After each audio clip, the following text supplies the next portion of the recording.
Well, let's see if this works. This works. Now, in theory, you should be seeing, oh, there I am. Yeah, you should be seeing my drawing surface. And then if I change the camera, you should be seeing me. Let's try that. With any luck, now you're seeing me. I've figured out how to change the lighting exposure since the last time I failed to do this. With any luck, the sound will be perfect every time. Let's check out my mixer. My mixer says I should be taking, whoops, taking sound from the wrong place, I think.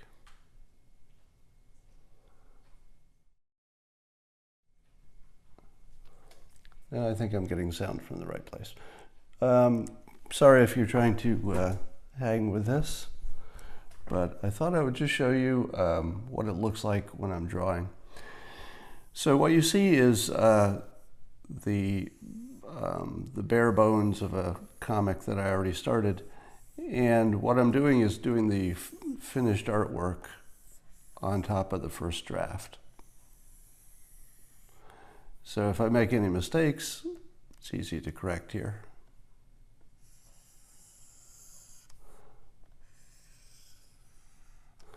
That would be the boss's, back of the boss's head.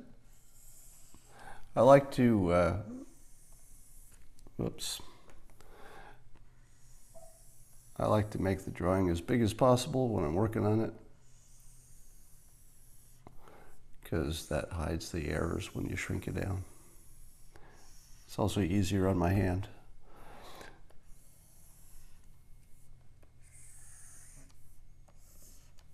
So if you ever wondered how I spend my weekend mornings, you're looking at it.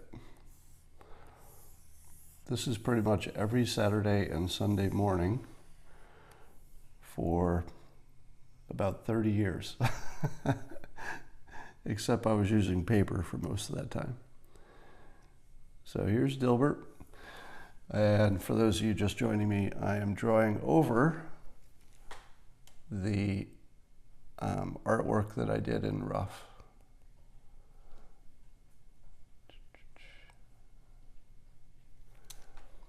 No pinky twitch, that's correct. So I'm wearing this this glove-like item that's really just something I learned from somebody else.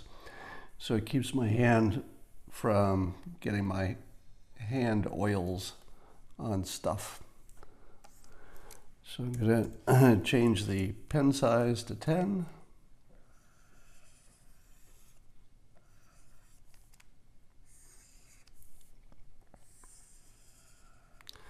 So that's what it looks like. When did you first go electronic? I think it was 2004-ish.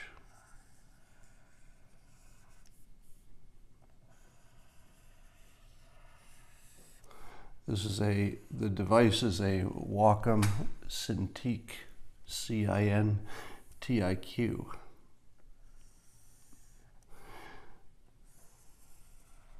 Now when I'm done, I'm going to remove the layer that has the rough draft. So all you'll see in the end is the finished art.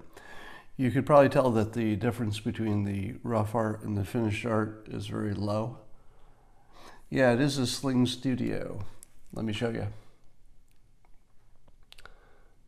How old is it? How old is the computer monitor? It's only this model is probably a year old, 2 years maybe. All right. This is the studio console, and I've got different cameras set up. So if I drag this in, it should switch to this camera. And if I want to switch you back to look at my drawing board, back to there. I think I've got the sound and the lighting and the multi-cameras worked out. I'm gonna start doing some interviews with folks over Skype and over my own company's app called Interface. It's called Interface by WhenHub and lets any expert charge for their time with a video call.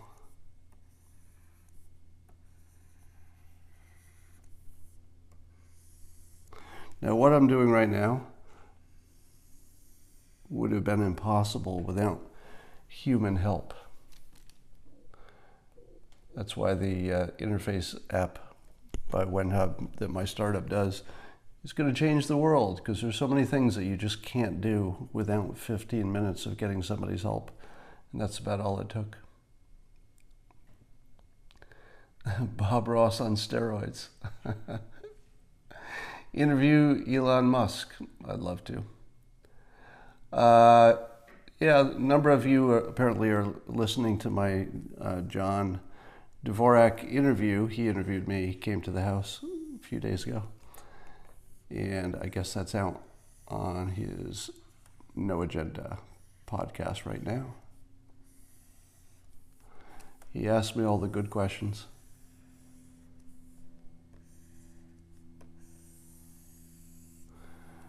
All right. What's it like to be a cartoonist? It's a lot like this. There's little motion indications.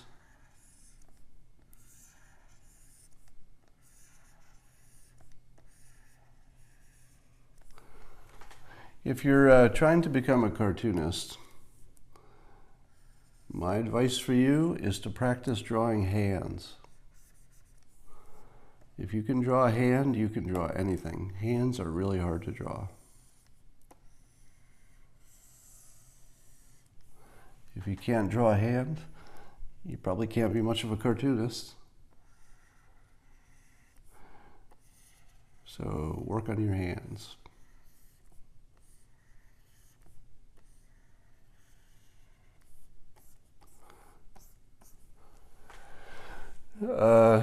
Do I ever recycle panels? I don't. I've never recycled a full panel, but obviously the characters are often drawn in the same. They're drawn in the same, same poses, because there aren't that many things that these characters can do. They sit at tables, they drink coffee, they walk around. They don't do much. They're mostly talking.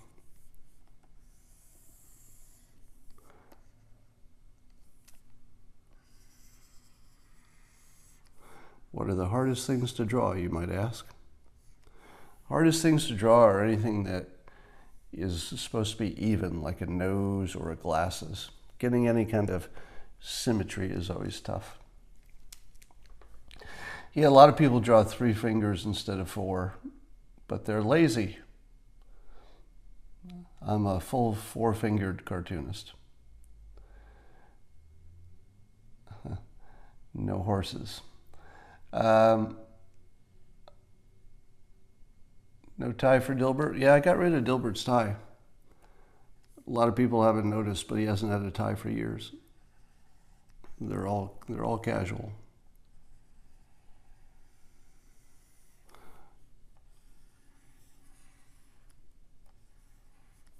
Part of the trick of drawing is to pick the right time of day, because my hand is, jumpy if I've had too much coffee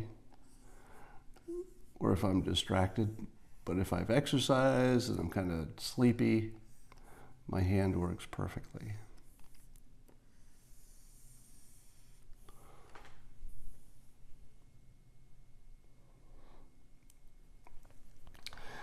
Will Calvin ever come back? I doubt it.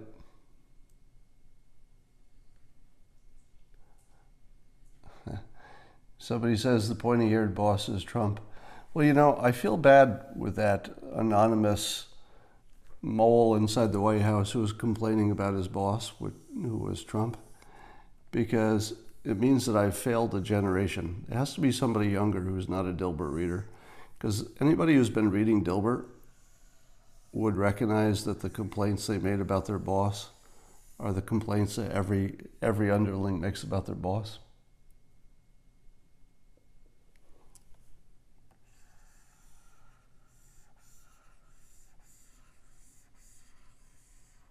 Do you ever wonder how hard it is or how easy it is to draw?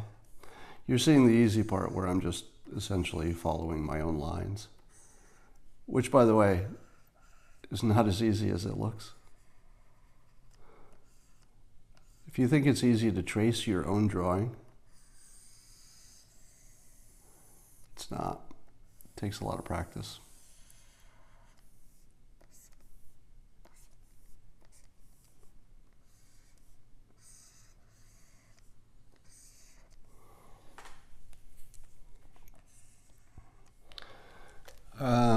How did I maintain ownership? It's just contractual. You just have to have lawyers.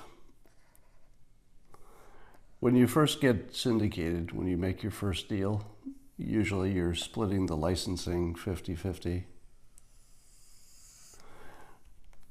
Let's increase the weight of that line to a 12.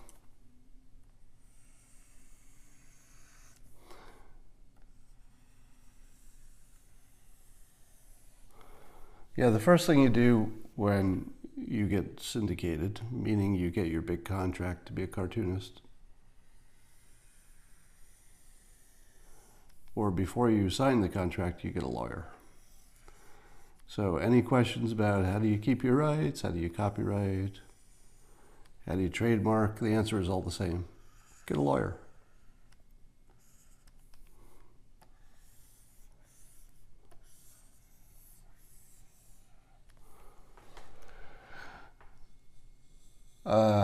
How can you convince your daughter to vote Republican? Well, good luck with that. I'm like Bob Ross, but less weird. How did Bob Ross become so darn famous after death? There was just something about that guy that was downright weird, in a good way.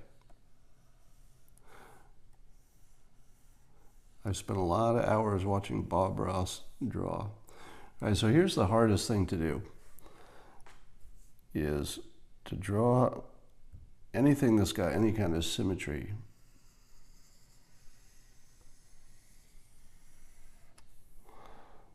Close enough. You'll never notice that that's not perfect when it's small.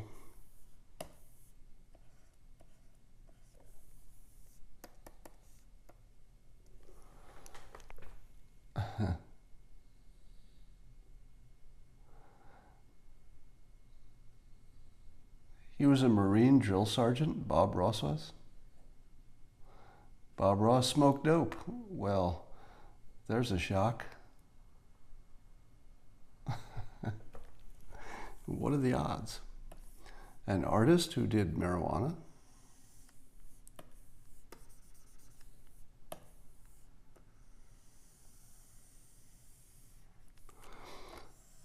So if you were watching me draw the original art, instead of just tracing the lines,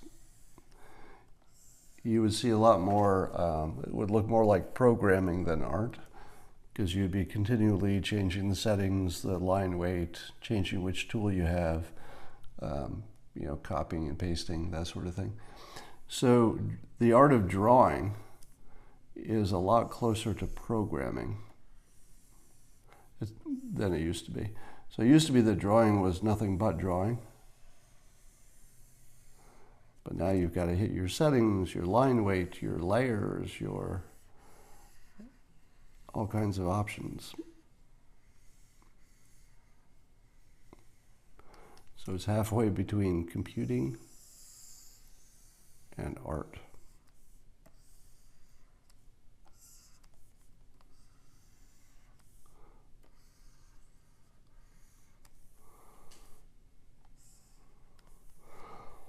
One of the tough things about drawing is drawing things that look wrong but are right, like this hand that's curled under this hand. If you were trying to figure out how to draw that, you never would have wanted to be happy with that because it just doesn't look like a hand. but when you see it in context, it is. So it takes a long time to learn how to draw something that looks wrong, but the viewer will see as right.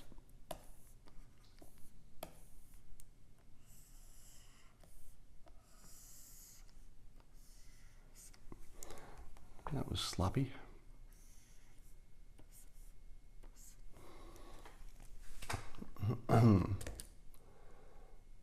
His hand looks like a spatula.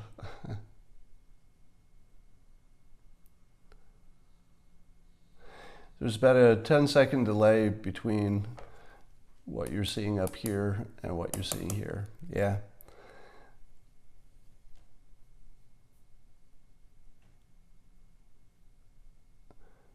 Seems like you're just tracing. Yeah, so this last step is essentially just tracing because I've already done the drawing. You can see the bigger comic here. So the drawing's already done, but I do it in a layer and it's just sloppy, and then I go over it a little bit cleaner. So you can see for example, that there are some stray lines and stuff and some errors that I don't keep when I do the final.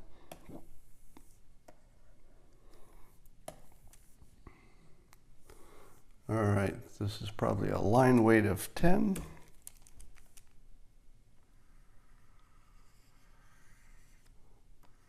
So depending on the size of the characters, I change the line weight. Smaller characters get daintier lines.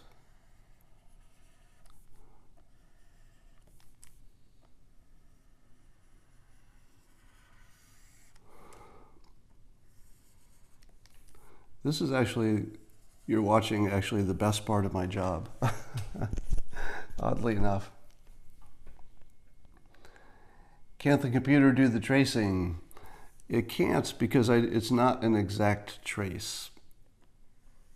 What you're seeing is some rough art that's pretty clean. So it looks to you like all I'm doing is tracing. But it's more typical that the rough art would not be exact, and that the first time it would look the way it's supposed to look is when I do the final over top of it and just use it as a guideline. But you are seeing artwork that's unusually close to the finished, so that's a little misleading. So I'm probably only improving it by 10% by doing the final art.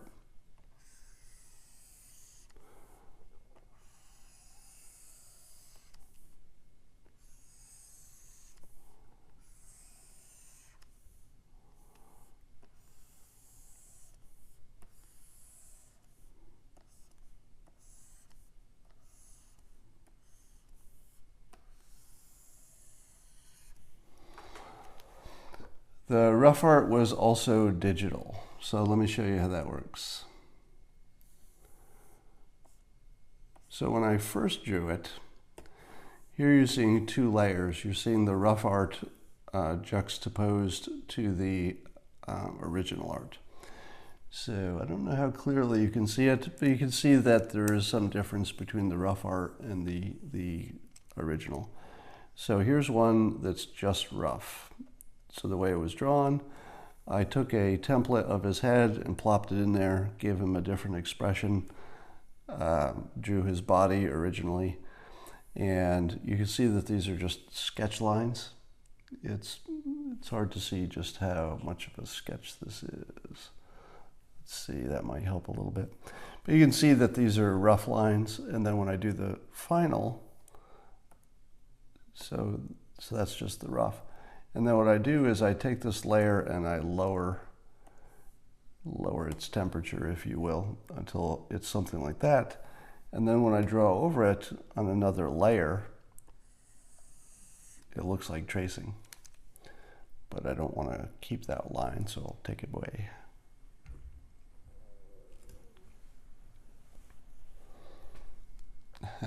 You had Dilbert on your organic chem notebook. Well, I'm glad that helped. I'm sure you got an A. So Macintosh is the computer but the screen is from a company called Wacom, W-A-C-O-M. And that gives you the screen that you can draw on.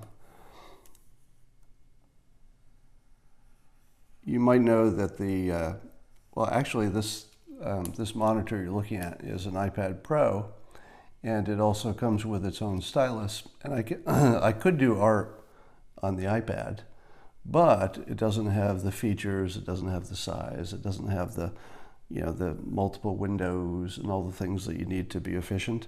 So while you could use the iPad to draw, this is more of a toy, whereas the Wacom is a professional tool.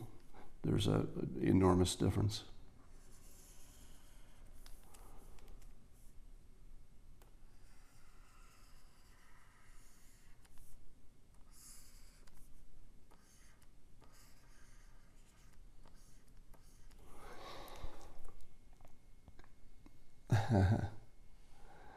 You should check out WhenHub. Yes, you should. You're going to hear a lot more about my startup WhenHub that allows you to, well, I can show you. I can show you what it does. Let me show you. Let's see. Oops. The WhenHub Interface.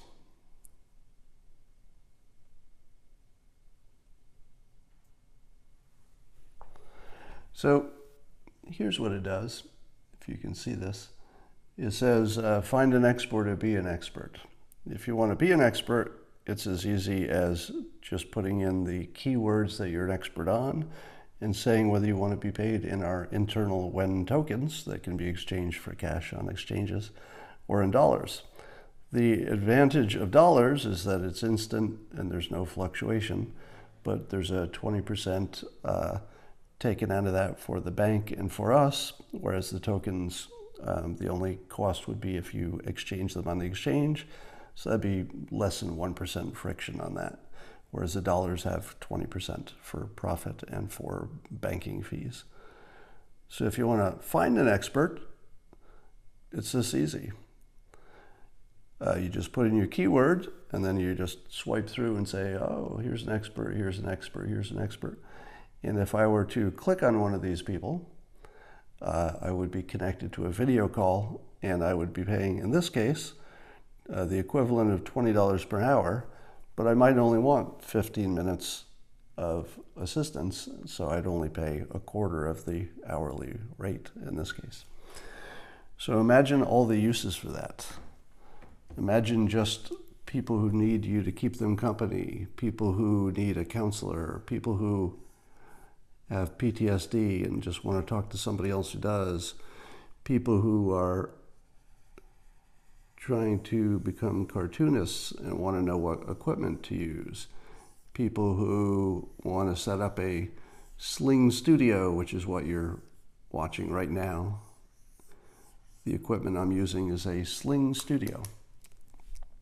So I've got multiple cameras going for those just joining.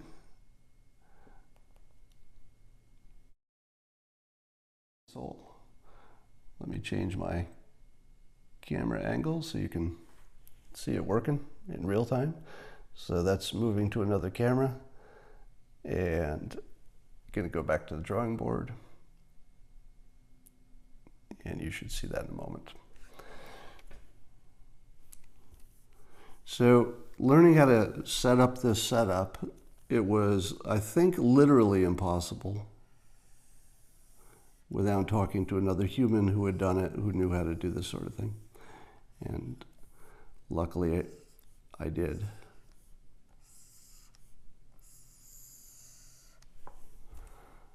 All right, that's a bad looking line there.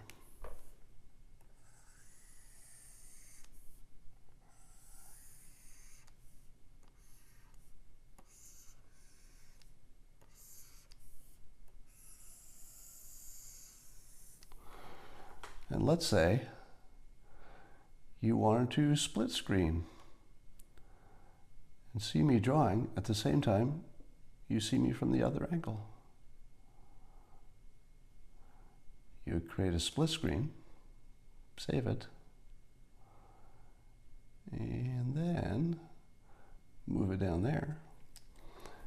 And the disadvantage with this is, I'll move this back in a minute, but the disadvantage is that I think the comments will cover up me, I think.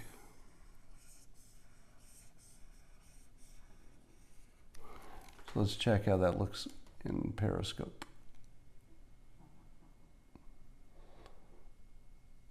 Wait a minute. Why is Periscope only giving me one look?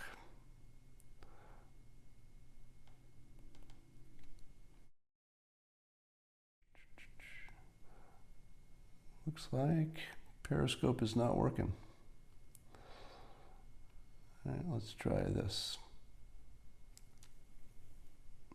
That should be working. And let me check comments. Sound is good. Is the sound of the stylus fake noise? It is not. You think the sound of the stylus is fake? No. But I'm surprised you could hear it.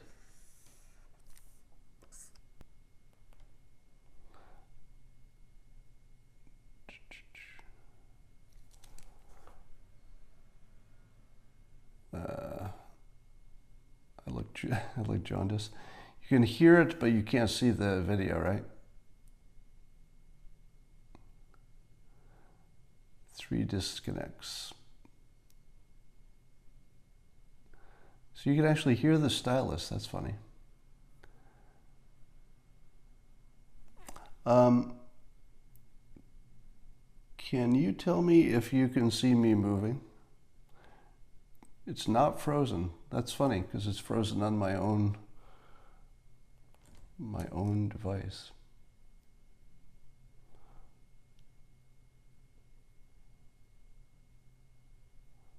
How about that? Oh, it's working again. I had to reboot my own device.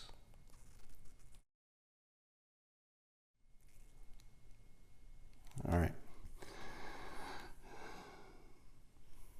Let's finish up this drawing. Let's put a date on it.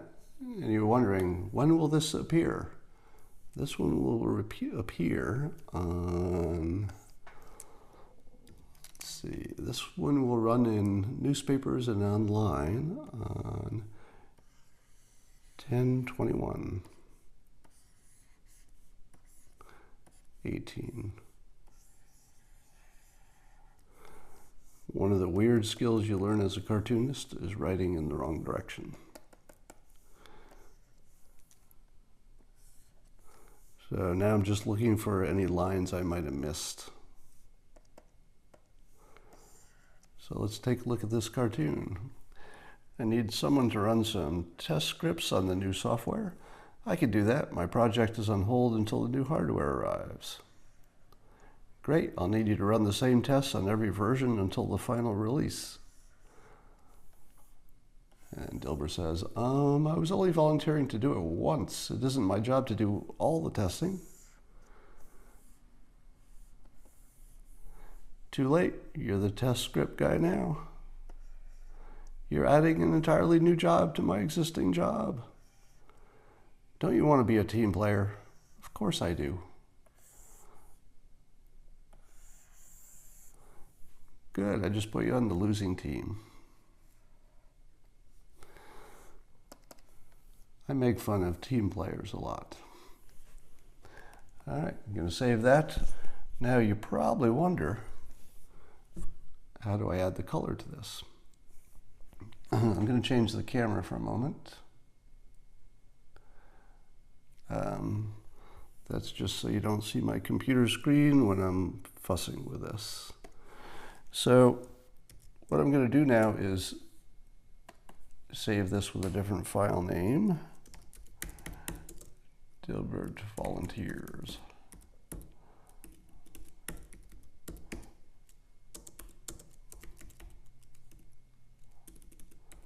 So I save one of them in black and white, and then this next one is going to be the actual one I colorize. And then I'll show you my screen in a minute. I just didn't want you to see my whatever else I got going on here.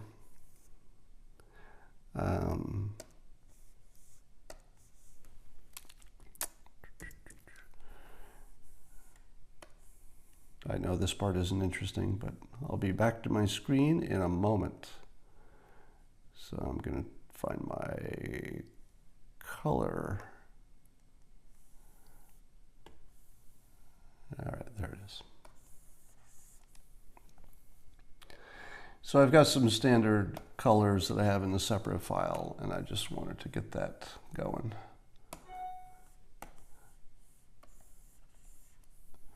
All right, coming back. Now, I've prepped this file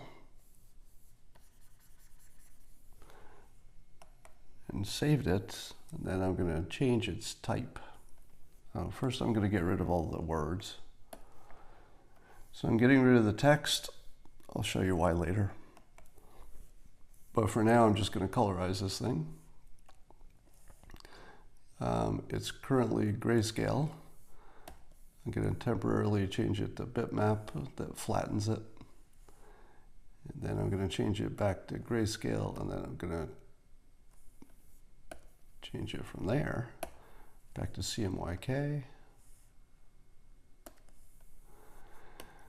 All right, and then I'm going to use this little bucket to colorize these cats. See if you're still with me. Anybody still here? Don't see many comments.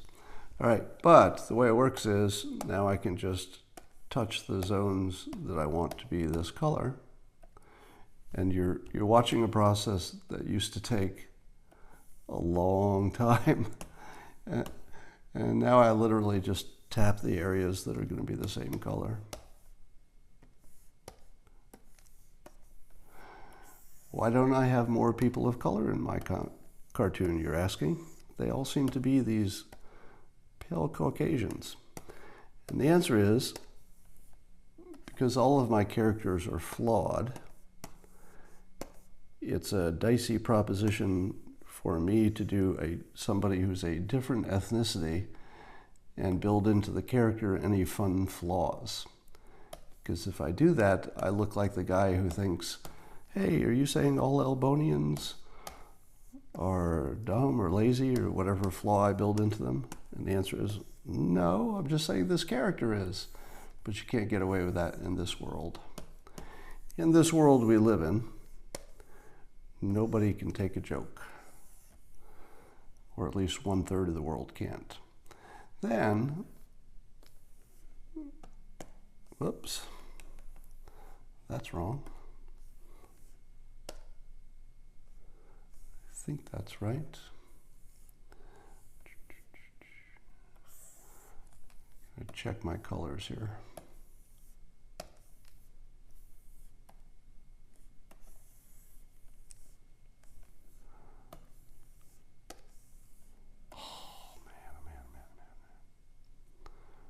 What the hell was that all about?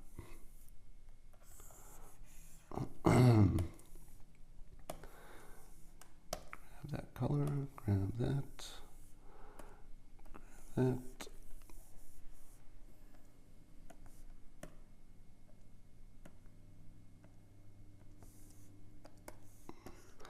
Don't forget the little areas.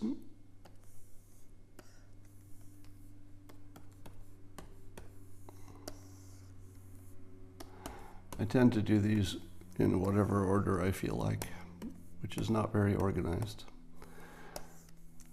but it requires less thinking. And I can use my thinking for things I care about.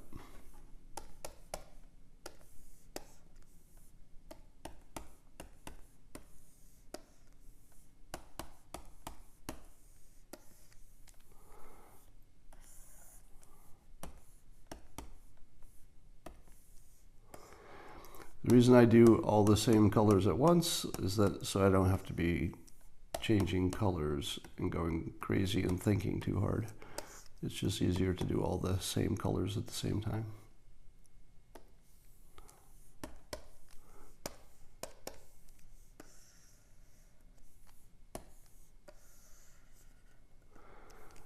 Then, what color will I make this computer? How about gray?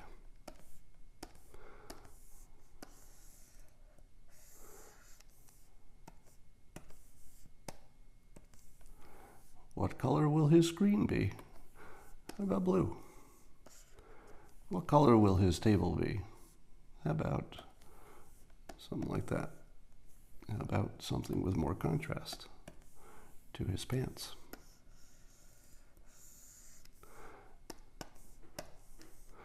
What about his chair? I like dark colored chairs, but not that color. How about that color?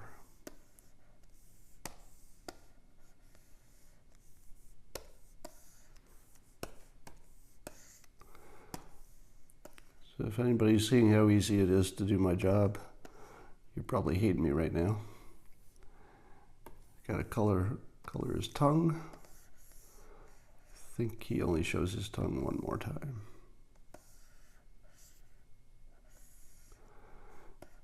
Then let's do some floors. So first I highlight the floor area. Then I pick a color that's relatively dark. Find a dark that's got some gray in it. Then I'm going to pick the gradient tool, and it fills in the floor with a little bit of interesting texture. I'm going to take a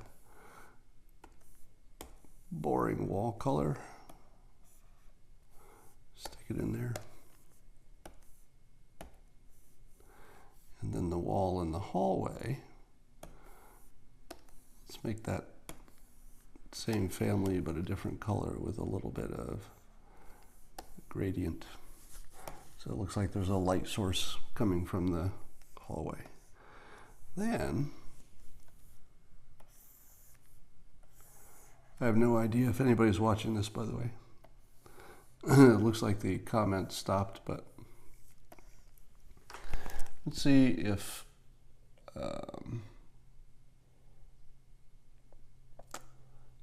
so it says there are 752 people, but I'm seeing no comments on my screen. I don't know if you're seeing comments. I think I'll forge ahead as if there are comments because I'm almost done.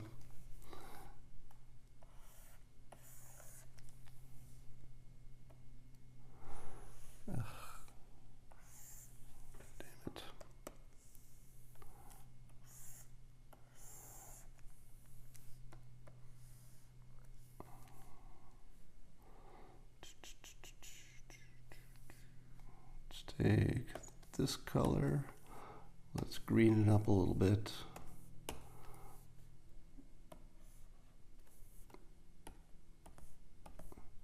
case you're wondering, I do draw this building every time I do it. So even though I don't have to because I could just cut and paste it, I like the fact that it looks slightly different every time.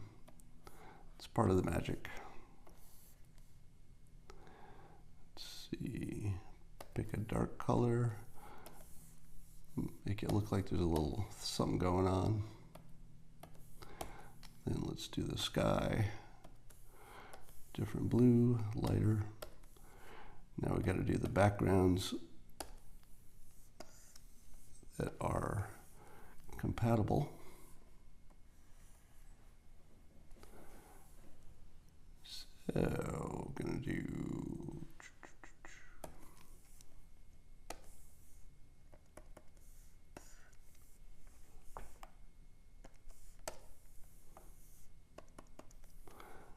do all the backgrounds at the same time.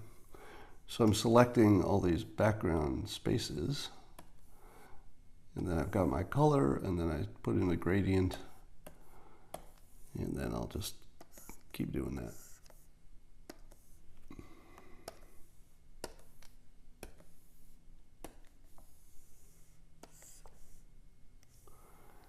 And then add that gradient, got all my background colors.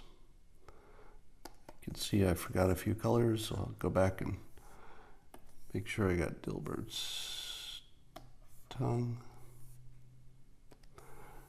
inside of Dilbert's mouth,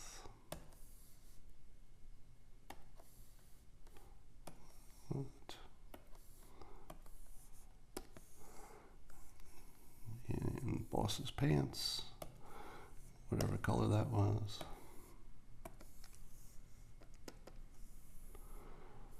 Now I'll just check my work.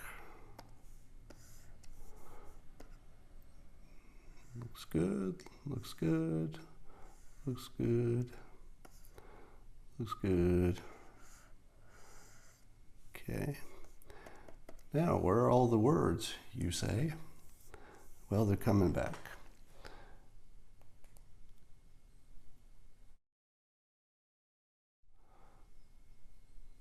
Move you to this camera for a minute. And then we'll come back to the main camera in a moment. I'm just looking for something. There it is.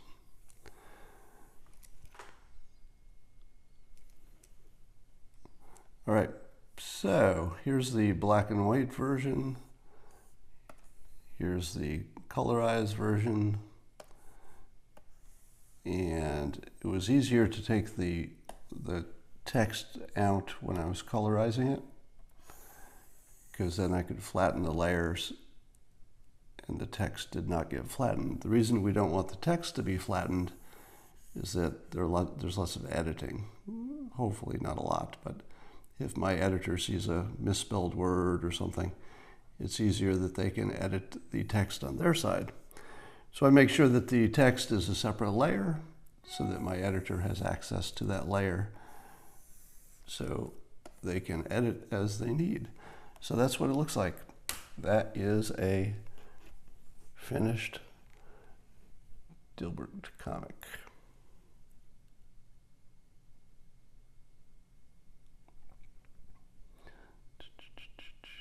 There it is. And probably the total time for writing that and for creating it was 2 hours. If you count, no, maybe a little more, 2.5 hours. And there it is, and it's ready for submission. How do I submit it?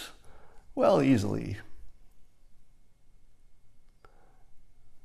Come back to this camera. All I do is drag it to a file on my desktop, and it ends up in New York at my syndication company, and they do the rest, giving it to the world. So that's what it looks like. I realized that this was not like my normal Periscopes, but I thought some people would like to see what it looks like to be a cartoonist. Let me see if there are any more comments. I lost the comments for some reason. I think I'll sign off at Periscope and then get back in and see if the comments are there. Yep. Nope, no comments. That's probably a bug. I'll figure that out later. But in the meantime, have a good Sunday.